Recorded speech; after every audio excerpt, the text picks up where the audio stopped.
8.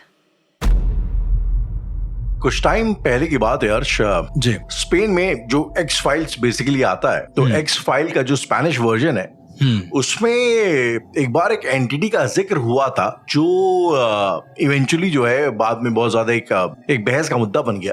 जी। उस एंटिटी को स्पेनिश में बोलते हैं शुपा काबरा। अब ये एक्चुअली एंटिटी ना हो करके एक तरीके का मिथिकल क्रीचर है जो कि कहते हैं कि लाइफ स्टॉक जो होता है जो गाय बकरी जो लोग पालते हैं उनका खून चूसता है, एक तरीके का वैम्पायर होता है।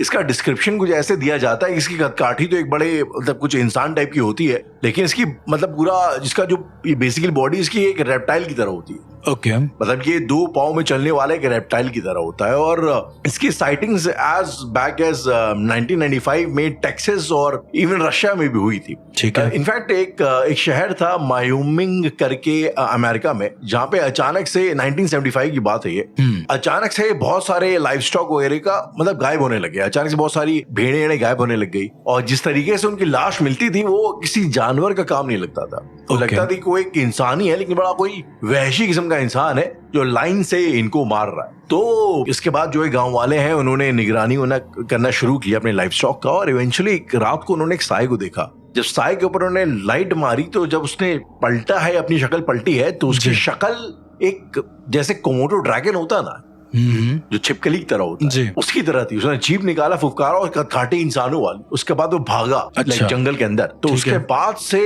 जब लोगों ने सवाल करने शुरू किए, इनिशियली लोगों को शक हुआ कि कोई सैटेनिक कल्ट है, उसने करना शुरू किया, उसकी वजह से शायद उसकी वजह से एग्जैक्टली इस तरह से हो रहा। तो फिर जो है कई लोगों ने दबी आवाज में बोलना शुरू किया शुपा काबरा। तो शुपा काबरा एक स्पेनिश मिथिकल क्रीचर है और जब इसके बारे में पढ़ रहा था तो मुझे ऐसा इस बात का एहसास हुआ कि न जाने कितने ऐसे मिथिकल क्रीचर्स शायद हमारे में भी हमारे कल्चर में भी मेंशन है आप जिनके बारे में शायद मेन स्ट्रीम में इतना बातचीत नहीं की गई है अपार्ट फ्रॉम येटी के बारे में हमने। अच्छा, येटी के बारे में अगर मैं शुरू करूं तो आपका येटी के बारे में क्या ख्याल?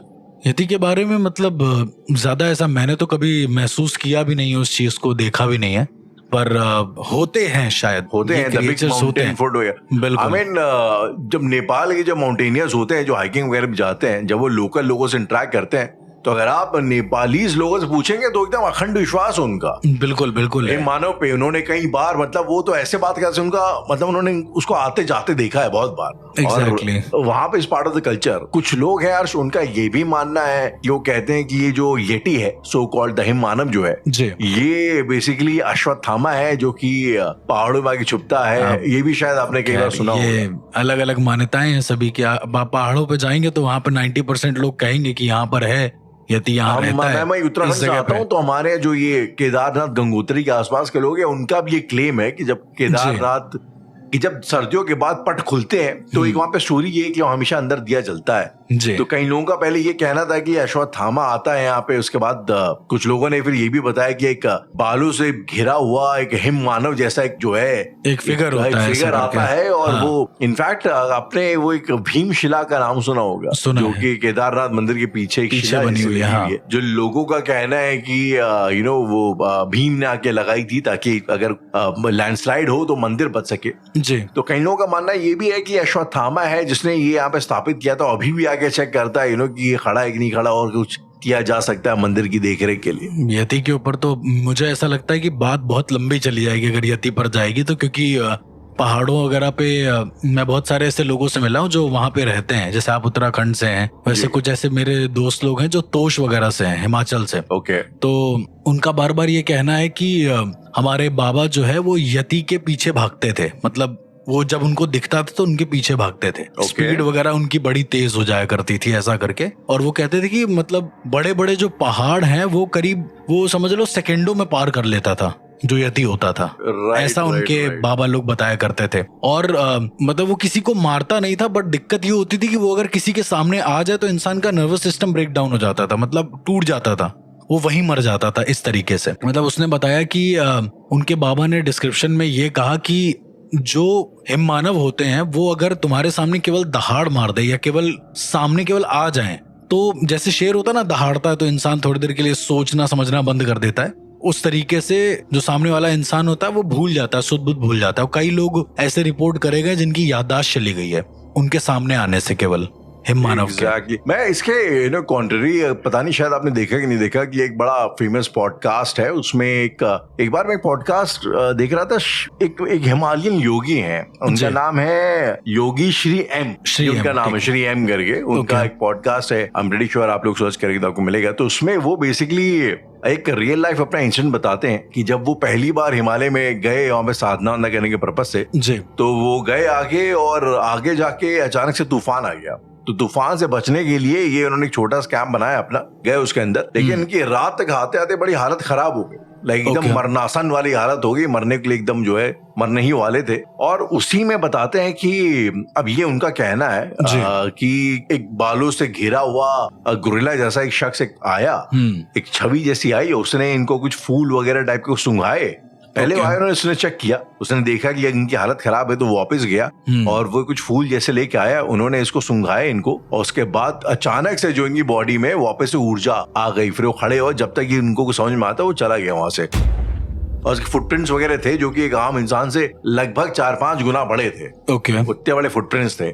तो इनका ये मानना है कि इनका रियल लाइफ इनकाउंटर हुआ है किसी येटी वगैरह के साथ से। हाँ। तो पहली बात तो अर्ज की, आई एम प्रीटी श्योर आपको ऐसे काफी लोग मिले होंगे जिन्होंने ये क्लेम किया होगा कि वो इस तरीके के, इफ नॉट एग्जैक्टली येटी, तो येटी टाइप के कई क्रीचर्स से शायद इनकाउंटर हो चुका है, मिल चुके हैं, जानते हैं। कई सारे ऐसे लोग मिले राहुल।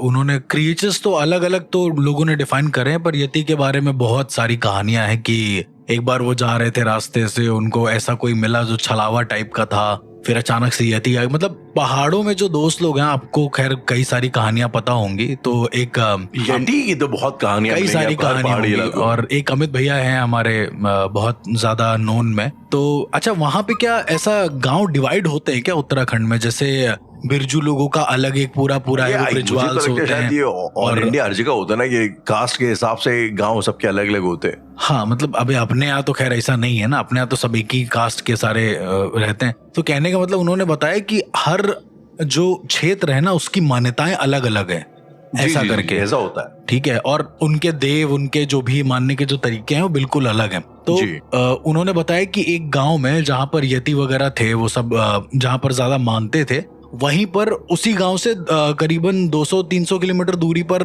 जो दूसरा गांव था, वो लोग यति को राक्षस मानते थे, ऐसा होता था।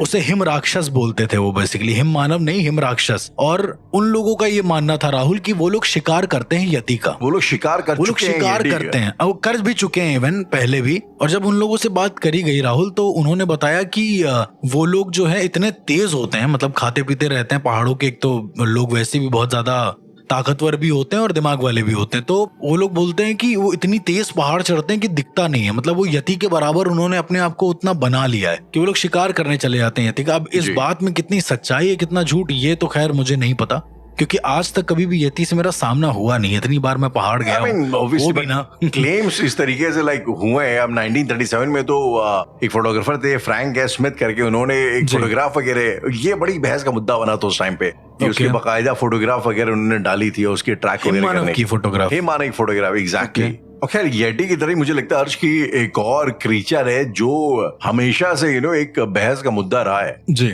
और वो कॉन्सेप्ट है मर्मिड्स का, जल परियां जिन्हें हम कहते हैं जी। अब ये अच्छा अर्श, इससे पहले कि आप इसके ऊपर बात करें, बताएं जो बड़ी लॉजिकल सी एक अगर आप किसी सेलर वगैरह से बात करेंगे तो उनका मानना ये है, जो ट्रेडिशनल सेलर्स रहे हैं जमाने से 1400-1500 उस जमाने से, तो उनका कहना ये था कि जब आप यार एक सी वॉयज पे जाते हैं, एक समुद्री यात्रा पे जाते हैं, तो यार वो यात्रा एक तो इतनी लंबी होती है, चारों तरफ पानी पानी होता है। तो पहली बात तो, और अगर आपका उस जमाने में क्रू अगर ऑल मेन का हो, अगर सबके सब लड़के भरे हैं उसमें, तो जाहिर सी बात है कुछ टाइम बाद आपके यार क्रोमोसोम्स वगैरह खेलते होंगे, क्रोमोसोम्स कहना, आपके जो बॉडी है वो खेलती होगी आपके साथ, और आपको कहीं ना कहीं आपकी जो वासनाएं तमन्ना है वो आपको चीजें दिखाने लग जाती होंगी। तो कई लोगों का मानना ये है कि जो पायरेट्स वगैरह होते थे बेसिकली, जो सालों साल महीनों सेल करते थे बिना किसी लड़की को देखे दूर दराज सका, तो ये जलपरियां उनके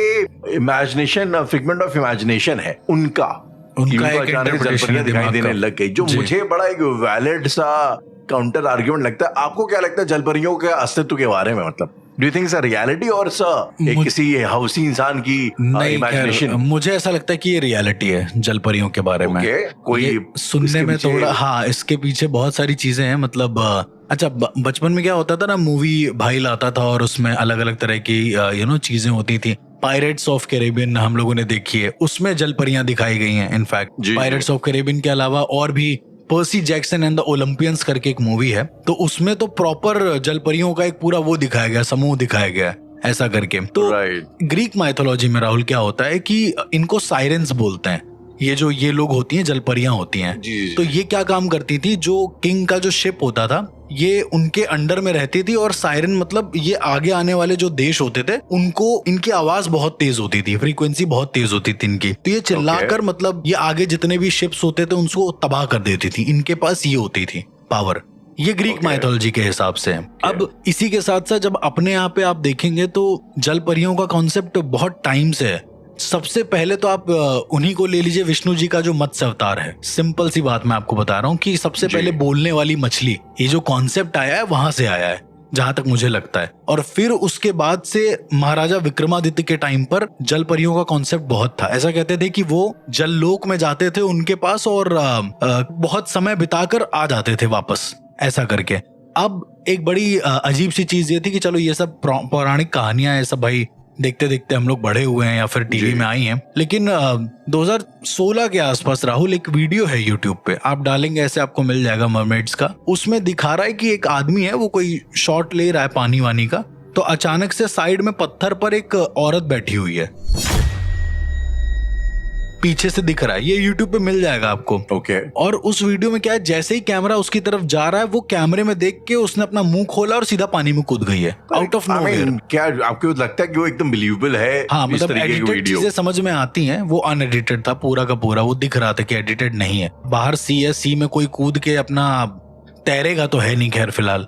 वो वीडियो बड़ी अजीब सी, आप देखोगे तो आपको दिखेगा, ऐसा करके समझ में आएगा। और फिर जब मूवीज में इंट्रोड्यूस कराया गया ये सब कैरेक्टर की, जलपरी टाइप का भी कुछ होता है, तो समझ में आया कि हाँ भाई ये भी चीजें एग्जिस्ट करती हैं। फिर जब इससे जुड़े घोस्ट सामने आने लगे, इससे जुड़े घोस्ट भी होते? बिल्कुल होते हैं। उनका नाम अलेया होता है, घोस्ट लाइट्स बोलते हैं उनको। तो वो बेसिकली क्या होते हैं कि एक मछुआरे की, समुद्र के ही होते हैं, समुद्र के होते हैं, मैं बताता हूँ। तो ये बेसिकली जब कोई मछुआरा जो होता है, जो नाविक या मछुआरा कोई भी आप ले लो, जब वो अपने मछली पकड़ने के दौरान मारा जाता है तो वो अलेया बनता है, ऐसा कहते हैं। ये बंगाल में बहुत फेमस है, द अलेया घोस्ट लाइट करके नाम है इसका। और जब आप देखेंगे तो वो क्या काम करेगा, मरने के बाद मतलब किसी को मारेगा नहीं, बट उसको सही रास्ता दिखा देगा। यदि कोई नदी में फंस गया है तो एक लाइट जैसा उस फंसे हुए इंसान को कोई दिखेगा, वो जो इंसान है उस लाइट को पकड़ के किनारे तक पहुंच जाएगा समहाउ। तो उसको घोस्ट ही बोलते हैं, पर वो बड़ा ही क्या बोलते हैं, वैलिड घोस्ट है, मतलब मारता नहीं है किसी को। तो कुछ लोगों का ये मानना है कि वो मछुआरों की आत्मा नहीं होती है, कुछ लोगों का मानना है कि वो जलपरियां होती हैं जो चमक रही होती हैं। तो उनको पकड़ के, उनका हाथ पकड़ के, जो लोग डूबे हैं वहां पे, जी, उन लोगों का ये कहना है कि भाई वो जलपरी थी जिसका हाथ पकड़ के हम किनारे पे आ गए। और मतलब लोगों की जान बचाती है वो, आप ऐसा कहना चाहते हो? लोगों की जान बचाती है, कोई मारता नहीं है। मतलब इसको आप मुझे इससे एक बड़ा इंटरेस्टिंग चीज याद है यर्श की, थाईलैंड में हम शायद इसके बारे में बात भी कर चुके हैं। अच्छा, बाय द वे डिटेल में बात कर चुके हैं हमारे दूसरे पॉडकास्ट में, द इंडियन वैदिक पॉडकास्ट में जी। तो थाईलैंड में भी रामायण खेली जाती है। उनके यहाँ भी हिंदुइज्म एक स्ट्रॉन्ग कल्ट एक तरीके का। तो वो लोग, उनके रामायण में एक बड़ा इंटरेस्टिंग कैरेक्टर है जिसका नाम है स्वर्ण मच्छा। और उनके हिसाब से जब श्री राम जी, उनकी पूरी जो सेना है वो लंका वाला ब्रिज बना रहे थे, तो स्वर्ण मच्छा एक जलपरी थी जिसकी बॉडी जो है आधी ह्यूमन और आधी मछली की थी, और वो गोल्ड की थी, मतलब एक गोल्डन मछली की तरह वो थी। और वो हनुमान जी को एंटाइज करती है ताकि बहकाती ताकि वो ब्रिज ना बनाए टाइप का। वो कोशिश करती है उनको स्पॉइल करने की, उसको इसने मेघनाथ ने भेजा होता है। तो कोशिश करती है कि हनुमान जी को थोड़ा सा इंटाइज करे। इवेंचुअली वो उनके प्यार में पड़ जाती है, और बाद में हनुमान जी का उनके थ्रू बेटा होता है। ये बड़ा कंट्रोवर्शियल है, जो शायद इसके बारे में लोग मकर ध्वज के बारे में बात कर चुके हैं। तो उनके हिसाब से वो एक जलपरी होती है जो ये करती है। अच्छा। और वहां पे इसका स्वर्ण, इनफैक्ट वहां का एयरपोर्ट भी स्वर्ण भूमि के नाम से, उन्हीं के नाम से। और वहां पे ये जो एक जलपरी का एक वो होता है, एक जो बिलीफ या कल्ट के लिए बड़ा स्ट्रांग है। मतलब वहां पे ऐसा पहले होता था कि लोग जो है उसकी तलाश में जो है एक जो साहसी किस्म के जो होते थे वो जाते थे। कई लोग क्लेम करते थे कि मैं पढ़ के लाया हूँ और ऐसे वैसे। जी। तो I'm just trying to say, कि ये जो जलपरियों वाला जो इस क्रीचर का मिथ है, ये आई थिंक क्रॉस कल्चर है हमारे आसपास। ये हर जगह है शायद, और अगर हर जगह हो रहा है और दिखाई दे रहा है तो यानी इसका मतलब इसका कोई अस्तित्व जरूर है। मैं आपको एक रियल घटना बताता हूँ। बंगाल में एक नदी है, बहुत छोटी सी नदी है, मुझे उसका नाम एग्जैक्ट नहीं याद है, जो समुद्र नहीं, वो एक नदी है। देखिए मोस्टली ये जो कॉन्सेप्ट होते हैं जलपरियों वाले, ये समुद्रों में पाए जाते हैं, राइट? कि भाई यहाँ से जलपरी आ रही, इनका एक अपना लोक है कोई। लेकिन करीब 2017 में एक इंसान को, एक मछुआरे को, एक करीबन इंसान के साइज की मछली मिलती है। इतनी बड़ी मछली, नॉर्मल जो मछलियां होती हैं। अब दिक्कत ये है कि उसको मछली के शरीर का आधा भाग मिलता है। मतलब मछली के शरीर का जो निचला भाग है वो इंसान के साइज का ले लो आप, 5 फुट 10 इंच ऐसा, तो उसके ऊपर का भाग नहीं मिलता है, उतना भाग कटा हुआ मिलता है। तो इसका मतलब ये है कि उसके ऊपर भी कोई पोर्शन रहा होगा राहुल, लेकिन इतनी बड़ी कोई मछली एग्जिस्ट करती ही नहीं है।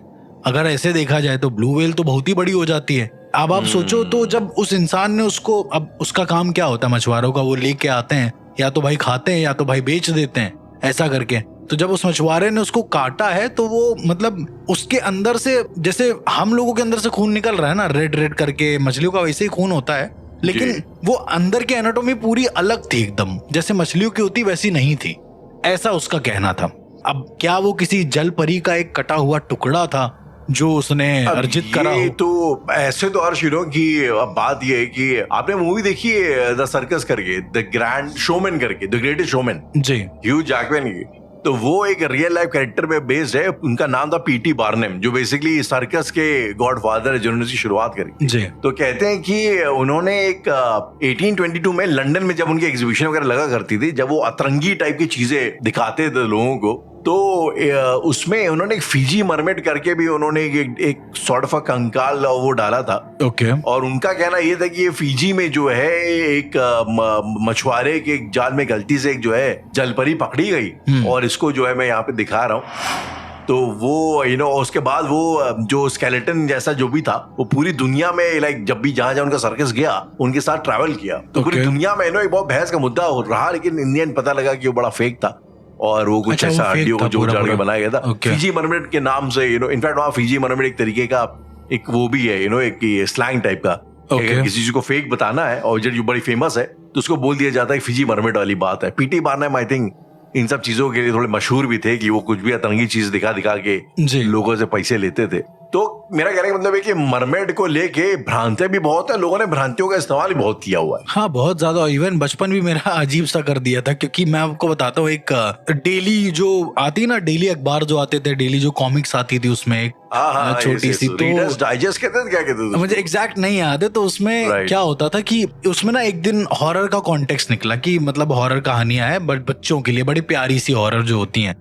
तो प्यारी सी हॉरर होती है। प्यारी हॉरर में क्या था कि भाई एक भूत होता है जो बच्चों को, जब बच्चे नहीं सोते हैं, हाँ, जब बच्चे नहीं सोते हैं तो वो पीछे से आ जाता है, तो मतलब वो डराने के लिए कि, तो फिर वो बच्चा क्या करता है कि उसके घर में एक मछली होती है, उसको खाना वाना देता है, और खाना देने के बाद अचानक से एक नदी के पास से गुजर रहा होता है, तो एक जलपरी आती है और उसको बोलती है कि अब से तुम्हारे पास भूत नहीं आएगा। बड़ी प्यारी टाइप की कहानी थी वो। उस कहानी का लॉजिक अब थोड़ा मैं इधर देखता हूँ कि लॉजिक हर चीज में निकाल तो नहीं रहा हूँ, लेकिन वो निकल रहा है, क्योंकि मैंने जब अपने गुरुओं से पूछा इसके बारे में कि क्या कोई ऐसा मानव एग्जिस्ट करता है जो मानव भी हो और जानवर भी हो, क्या ऐसा कोई एग्जिस्ट करता है, अर्ध मानव जिसको हम बोलते हैं? जी जी जी। तो उन्होंने कहा कि अर्ध मानव एग्जिस्ट करते हैं, कभी कभी अर्ध मानव बन जाते हैं। ये भी एक बड़ी अजीब सी बात है। राहुल, आपने मुझसे अभी कुछ दिन पहले शायद वुल्फ ऑफ पावगढ़ के बारे में मुझसे बात करी थी। हाँ जी, हाँ जी, हाँ जी। कि वहाँ के जो जंगलों में अपने आप ऐसा कुछ मिल जाता था। तो जब मैंने उनसे पूछा तो उन्होंने कहा कि उन्होंने कहा कि जिंदगी में ऐसी ऐसी साधनाएं हैं अजीब अजीब सी, जिसको करने से आपका नेचर बदल जाता है। मतलब ऐसा नहीं कि आपके सर पे बाल निकल आएंगे, आप शेर बन जाओगे, ऐसा नहीं होता है, लेकिन आपका नेचर बदल जाएगा पूरा का पूरा। आप इंसान ही रहोगे पर आपके बर्ताव में 90% चेंज आ जाएगा। ओके। उन्होंने बोला कि शेर की जो मतलब खाल पर बैठकर जब तुम साधना करते हो और उसके बाद किसी पर्टिकुलर एंटिटी का आह्वान करते हो, उन्होंने नाम नहीं बताया, तो बोल रहे हैं कि तुम्हारा नेचर वैसा हो जाएगा, तुम गुस्सा हो जाओगे थोड़े से, मतलब जरा जरा सी बात में हाइपर एक्टिव हो जाओगे। तो ये वो कहते हैं कि मतलब ये जो इंसान के चेहरा बदल लेने की बात है, शेप शिफ्टर्स ये कर सकते हैं कि भाई उन्होंने अपना रूप बदला और कभी कभी क्या रूप बदलते हुए उनका रूप आधे पे ही रुक गया, समथिंग लाइक दैट, कुछ ऐसा हुआ। ग्रहण के दिन मोस्टली ऐसा होता था कि जो शेप शिफ्टर्स होते थे पूरी तरीके से ट्रांसफॉर्म नहीं हो पाते थे, तो उन्होंने बताया कि वो आधे ट्रांसफॉर्म रहते थे, आधे वैसे ही रहते थे। ये बड़ा एक अनोखा कॉन्सेप्ट था कि भाई it's so weird, you know अर्श, की मैं बताऊं आपको, एक क्रीचर और है जो आपने डिस्क्रिप्शन दिया, उसकी कहानी भी काफी कुछ वैसी है। एक क्रीचर है जो है नागालैंड का। ओके। अच्छा, बाय द वे मुझे ऐसा लगता है अर्श कि कभी हमें ये जो नॉर्थ ईस्ट पार्ट है इंडिया का, ये भी भयानक मिस्ट्री से घिरा हुआ है, बहुत स्पेशली नागालैंड के अंदर बहुत सारी ट्राइब्स हैं, बहुत ट्राइब्स जो मिला करके नागालैंड बनता है, और वहां पे तमाम किस्म की मिथिकल हरकतें, मिस्टिकल चीजें हो रही हैं जी। इनफैक्ट मुझे याद है कि एक मैं शिवाजी के ऊपर किताब पढ़ रहा था जी, तो उसमें मेंशन था कि औरंगजेब ने जब अपने 4 भाइयों को हराया था, तो जो चौथा भाई था वो भाग करके उसको नॉर्थ ईस्ट वगैरह में भिगवा दिया था, नॉर्थ ईस्ट के जंगलों में, नागा के जंगलों में। और उस जमाने में उसका कहना यह था कि नागालैंड फेमस हुआ करता था कैनिबलिज्म के लिए। वहां पे मैन ईटर्स होती थी कबीले, तो इसने वहां पे मैन ईटर्स के कबीलों, कैनिबल्स के कबीलों को बोल करके अपने भाई को मरवा के उसको खिलवा दिया लोगों को। ये भी एक स्टोरी है। तो नागालैंड मुझे लगता है उनके चेहरे वगैरह अलग होते थे या फिर वो इंसानी होते थे? नॉर्मल ऐसा चेहरों का कुछ डिस्क्रिप्शन वगैरह था नहीं। आई एम अज्यूमिंग कि वो इंसान जैसे होते होंगे, बट ट्राइबल्स थे तो जरा वैसे ही उसमें रहते होंगे, ट्राइबल वाले उसमें। खैर, तो मुद्दे की बात पे आते हैं। तो नागालैंड में एक ट्राइब है अंगामी, और अंगामी ट्राइब के अंदर एक मिथिकल क्रीचर बहुत ज्यादा पॉपुलर है जी, जिसको वहां पे टेकुमियावी बोलते हैं। टेकुमियावी। अब इसके बारे में बड़ी खास बात, मजे की बात ये है कि ये बेसिकली जैसे वेवुल्स होते हैं ना, जो वेस्ट में इसको वेवुल्स वगैरह बोला जाता है, जो अभी आप बात कर रहे थे भेड़ियों वाली, तो बेसिकली एक तरीके वेयर टाइगर्स होते हैं। ये एक ऐसे एक तरीके के क्रीचर्स होते हैं जो कि एक शेप ट्रांसफॉर्मेशन कर लेते हैं एक टाइगर में। ओके। और ये मतलब कुछ खास उनकी देवी हैं या इंसान होते हैं टाइगर में बदल जाते हैं, ऐसा? अब इसके बारे में बड़ा एक अजीब सा कॉन्सेप्ट है। इनका ये बोला जाता है कि ये एक तरीके का जब एक ह्यूमन की स्पिरिट एक टाइगर को पोजेस कर लेती है तो उसको ये लोग टेकुमियावी बोलते हैं। ओके। तो ऐसा इनके एक बार, और ने एक्चुअली ये कुछ ऐसा कॉन्सेप्ट है कि जब कोई ट्राइब का मुखिया जब वो गुजर जाता है तो, और अगर वो बहुत ही ज्यादा एक तरीके से बड़ा ही मैनली किस्म का, वॉरियर किस्म का रहा हो, तो एक ट्रेडिशन के माध्यम से उसकी आत्मा को, स्पिरिट को एक टाइगर के अंदर उसका आह्वान कर लेते हैं। और फिर वो फिर जब भी उस गांव की, उस ट्राइब की कुछ पूजा पाठ होती है तो टाइगर उसमें आता है, बकायदा बच्चों को आशीर्वाद देता है, ये सब चीजें भी होती है इनके हिसाब से। ये एक है। तो ये ट्रेडिशन भी काफी टाइम से, और इस क्रीचर के लोग बड़ा सम्मान करते हैं, टेकुमियावी का। तो मतलब मैं बस इतना कहना चाह रहा था कि ये और इस क्रीचर के बारे में एक खास बात ये होती है कि एक क्रीचर के 5 पॉज होते हैं। तो मतलब नॉर्मली उसके 4 होते हैं, टाइगर के इसमें एक एक्स्ट्रा होता है, तो ये 5 पंजे होते हैं इसके, और ये इसकी पहचान होती है। तो ये एक बड़ा ही मिथिकली एक रिस्पेक्टेड क्रीचर है नागालैंड का।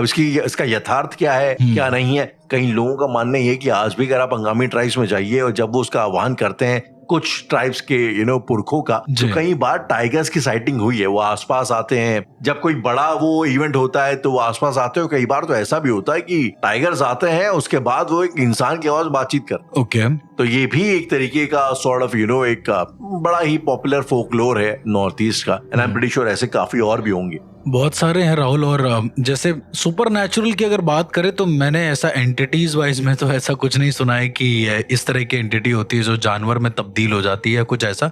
हाँ, जीव विज्ञान तंत्र में मैंने आपको कई सारी चीजें बताई थी कि आप किसी की कॉन्शियसनेस को किसी जानवर में भेज देते हैं और उसके बाद फिर वो अपना जाके किसी घर में देख के चला आता है। मुझे याद आ रही थी जब आप वो बता रहे थे। ये बड़ी कॉमन सी चीज है। लेकिन मैं आपको ना एक ऐसी बात बताता हूँ। मैंने आपको एक बताया था कि एक मेरे गुरु रहे थे जिनके आसपास नाग चलते थे, राइट? मैंने आपको बताया वो 3-4 नागों को लेके चलते थे। वो उन्हीं से हीलिंग वगैरह करते थे लोगों की, नाग के मुंह में देखते थे और ऐसा करते थे। तो जिस गांव में वो रहते थे राजस्थान के, उस गांव के कुछ लोगों का ये कहना था कि जो बाबा हैं, मतलब जो मेरे गुरु हैं, अब देखो मैं तो नहीं मानता हूँ, लेकिन उनका ऐसा कहना था, ये इस कहानी से जुड़ा हुआ है। उनका ये कहना था कि ये जाते हैं रात को एक सांपों की जो बाम्बी होती है उसके पास पूरी और वहां पर इनको एक लड़की मिलती है, एक कन्या मिलती है, करीबन 12 से 15 साल के आसपास की। ओके, ऐसा लोगों का मानना था, मैंने नहीं देखा जी। तो उनका मानना था कि वो उनको लड़की मिलती वहां पर, और लड़की कैसी होती है कि उसके सर पर बालों के जगह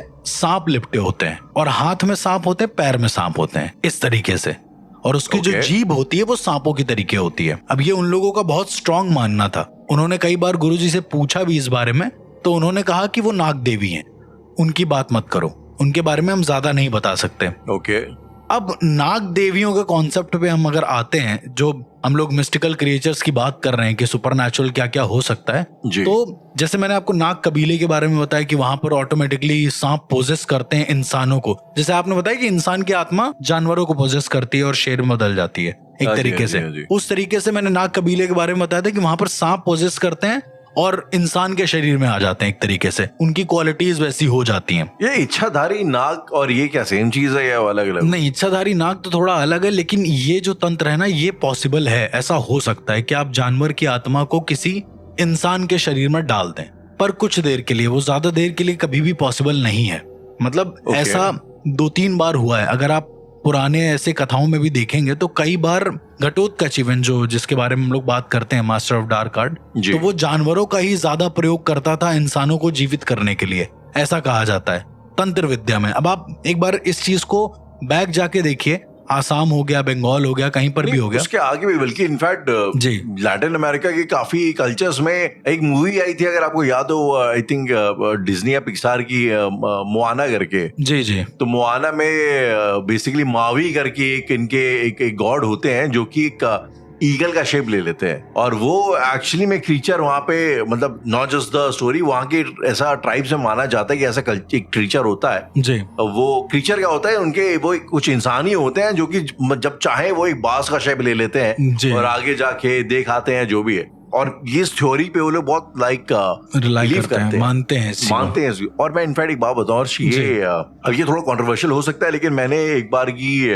सदगुरु जी की एक इंटरव्यू में ऐसा सुना था कि ऐसा एक फिजिकल पॉसिबिलिटी है उनके हिसाब से, मतलब आधा इंसान आधा जानवर, ऐसा आधा इंसान आधा जानवर नहीं, इंसान एक शेप ले किसी और क्रीचर का जी। और ऐसा एंशिएंट टाइम पे, आपको याद होगा ना, ये रामायण में भी जब मारीच की बात करते हैं, जो स्वर्ण का एक वो ले लेता है, अब ये हम बड़ा इसको एज अ फिक्शनली समझते हैं, शेप शिफ्ट कर लेता है, शेप शिफ्ट कर लेते हैं, लेकिन अब उनका मानना ऐसा है कि ये एक तरीके का एक तंत्र होता है जो कि प्रैक्टिस किया जाता था। ना सिर्फ इंडिया में, बहुत सारे ऐसे कल्चर्स हैं जो स्पेशली लैटिन अमेरिकन कल्चर्स हो गए, एस्ट्रिक्स कल्चर हो गए, आपका ये जो न्यूजीलैंड की जो एबोरिजिनल जो उनकी ट्राइब्स होती थी, उसमें ये लोग चीते का शेप ले लेते थे। तो इस तरीके से काफी और कल्चर्स में इस तरह के क्रीचर होते हैं जो कि अगेन बड़े रेस्पेक्टेड टाइप के होते हैं।